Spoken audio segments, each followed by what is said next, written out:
Morning, so it's early. Excuse me. And yeah, I thought I'd let you into a little bit of history. So, I don't know, about 2002, I was accused of having mental health. Now, I knew I didn't. I knew I had basically an abscess in my glute muscle. Now, this was down to an injection of anabolic steroids that basically got a hair into it, because as we know, I'm a big gorilla. Now, this went on for some months, where even my partner at the time, Sarah Jane, was listening to the so-called mental health doctors saying that, no, Chris, it's mental health, it's down to drug abuse and all the rest of it. Now, it wasn't down to drug abuse. There were recreational drugs within my life, but they weren't in the amounts that most people would think. And what actually happened was it was a large abscess. Now, this went on, as I say, for a number of months. Regular appointments saying, no, it's this, it's that, it's this, it's that. Until one doctor turned around and said, hold on a minute, Chris. Maybe it's something to do with that massive pulsating purple lump that's now appeared in your glute, which is about the size of a softball. If anyone knows how big a softball is, it's bigger than your fist. And so we said, hold on a minute. So we gave me a local anaesthetic. We actually cut into it with a scalpel, and within 10 seconds he said, oh my God, Chris, he said, your colour's returned, mate. He said, it's going to take a while to heal. He said, but you're lucky, that has almost killed you. Now, this was backed up by blood tests as well. Well, the average human being will have maybe 2% infection in their body. I had over 18% and was lucky not to be dead. But once again, this was a time when Sarah Jane didn't back me up despite the actual evidence there. No, I didn't bully her, I didn't say anything else. I never used it as a thing, but I always reminded her that maybe sometimes she should listen to me over other people, because I'd never lied to her about anything.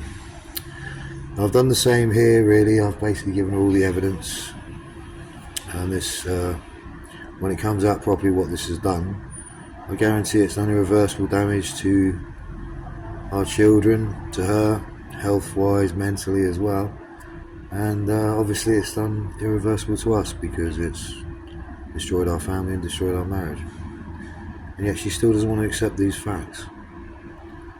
I've given her the evidence, I've gone to the police, they are not doing their job, Sarah Jane. This has still gone on, this has destroyed what I built.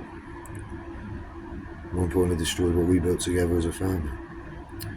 And you still bury your head in the sand, you still don't pay attention, you still don't listen, you still sit back and have now allowed things to be posted saying that our marriage was 2008, when 2 of our kids weren't even born.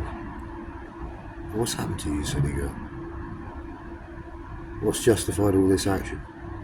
What, were you threatened by Child Social Services of losing our children because once again I was proving something that you didn't want to listen to, and you spoke to idiots who were so ignorant and, well, just haven't got a clue? Yeah. There you go, food for thought. Another time in my life when I was almost at death's door because Sarah Jane didn't want to listen to me.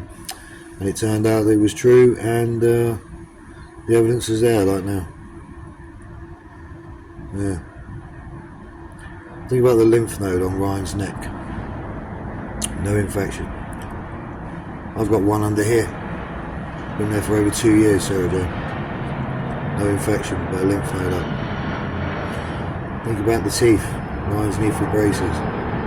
Nikki's grinding her teeth and aching core. Think about all these things logically.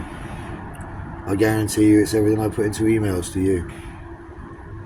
And now you're, well, either being ignorant, burying your head, or just playing along with them now. So it's time to come out properly, isn't it? But there you go, people. So, once again, a time in my life when Sarah Jane didn't listen, and I ended up, well, barely surviving. Kind of like now. So for this time, she was the catalyst to all that. Despite me giving her the evidence and telling her the truth. Can you still look yourself in the mirror, you silly girl? The woman I knew, fell in love with, I'm still in love with and married, wouldn't have allowed this to happen to us, our children. She would have stood by my side. Anyway, yeah, so there you go, a bit of a recap. So, yeah, at the moment, this is just camping. I am sick of it. I am sick of just surviving. This is ridiculous. Can't do what I've trained through yet again, Sarah Jane, because of other people in the way. think you'll find it was the same with us. We couldn't do what we wanted together as a family because of other people in the way, having to have their will instead of us having our free. Anyway, I'll see you later. Have a think, Sedge, for once. Might actually be a good idea.